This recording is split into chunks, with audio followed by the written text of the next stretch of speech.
Hello again, Lockpicking Paul here, and what I've got tonight is a rear tensioning disc detainer lock, and this is a really nice one. This is an Amazon Basics disc detainer lock, but don't let the name fool you. This is way nicer quality than any number of disc detainer locks you can get out there. It's not terribly expensive. It's around about the sort of £10–11 mark, which is, I think, a very fair price for what is a very solid and very smooth lock. Just when you turn that key, it just glides. Just a really nice lock. And it's got, you can see from the key, it's a much better quality of cut on that key than you normally get with some of these locks, which looks like this looks like it's been cut as opposed to have been cast. That is a nice key. Something else about this lock, hopefully we can see it. Pull the light round. In the front of the lock, in the discs, can you see that? Not sure if there you go, it's better. It's got a disc right at the front, and that disc has a profile. It's got like a waist, and the standard Bosnian Bill lockpicking lawyer front tensioning lockpick, this will not go through that gap. So what I've done is I've made a pick from an ejector pin. You can see the end, I've profiled the end of it. It's got the same waist, so it slots through that shaped hole. Now that shaped hole is actually a spinner. It's not actually one of the picking discs, and so it means you can't tension off of the front of this lock. Also, if you look at the key, the first actual real disc isn't a zero cut. It's more like a 4 or something like that. So yeah, you can't tension off of the front of this lock. Now the technique, if you're picking a rear tensioning lock with a front tensioning pick, is you pick everything in the lock, all bar the last disc that you're tensioning off of, and then you move the pick tip right to the front of the lock, tension the first disc, because that will be a zero cut, tension that first disc, and then counter rotate the pick body, and lock at that point should open. If you've got everything else set. If you haven't, you're going to have to go back through the stack and work out which disc is off position. And normally, nearly always, it's only one. But now the other thing about this lock is the feedback on this thing is really subtle. So you really have to concentrate. It doesn't want a great deal of tension. In fact, it wants tension to be just perfect. It's a real Goldilocks lock. So I think that's all I'm going to cover. So what we'll do is we'll get this in a vise. I'll get the light all sorted out, and we'll get to picking. So I'll see you in a moment. Right, all in a vise. Let's get this zeroed. Turn everything round. Going to use 4 warded picks as spacers.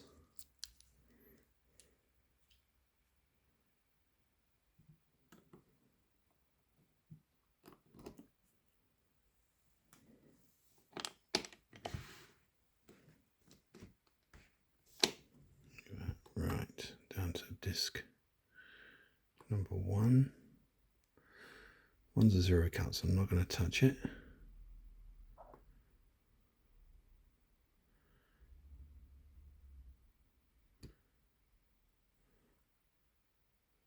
I think that's disc 2 set.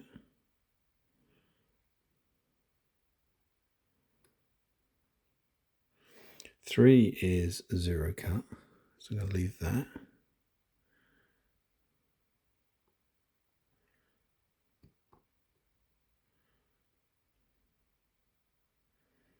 Four, I think, is set.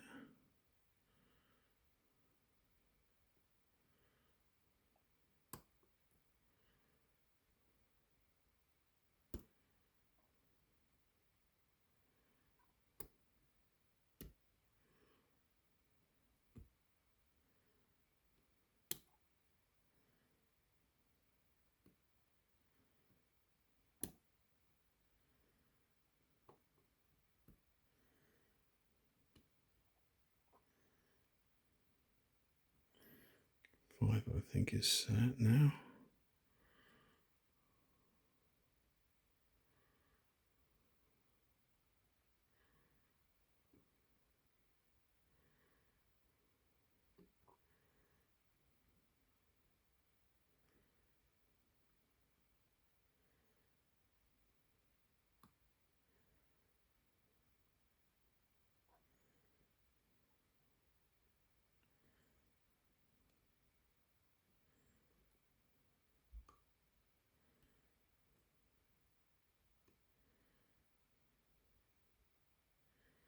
Getting nothing from 7. It normally means the disc prior or earlier in the stack hasn't set. Try that again.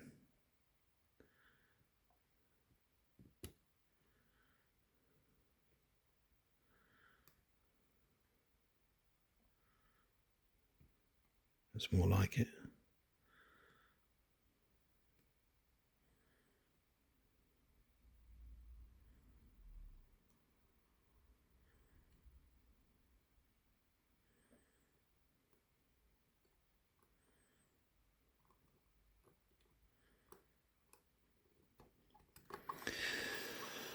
Right, well, if I've got it right, as I counter rotate, it should open, but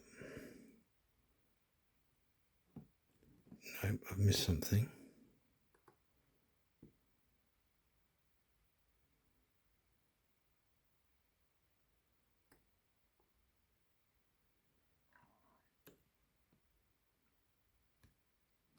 Yeah. So what had happened, disc 1, as I pushed the pick down to the nose, I just clipped, sorry, disc 2, I just clipped it and it moved off position. Minor thing. But yeah, there you go, open. It's a really tricky, subtle lock. The feedback is there, you just got to really concentrate. Yeah, chuffed to bits, it's open. And so that is a brilliant lock if you're coming off of front tensioning locks and wanting to explore rear tensioning locks. I think it's much better than the cheap stuff you can get on eBay or some of the other stuff on Amazon, which it's coming from the Far East, which feels like you're picking through sand. They're so gritty. This doesn't have any of that. It's super smooth. So yeah, a nice quality lock. Anyway, that's it for tonight. Enjoy your picking. Cheers.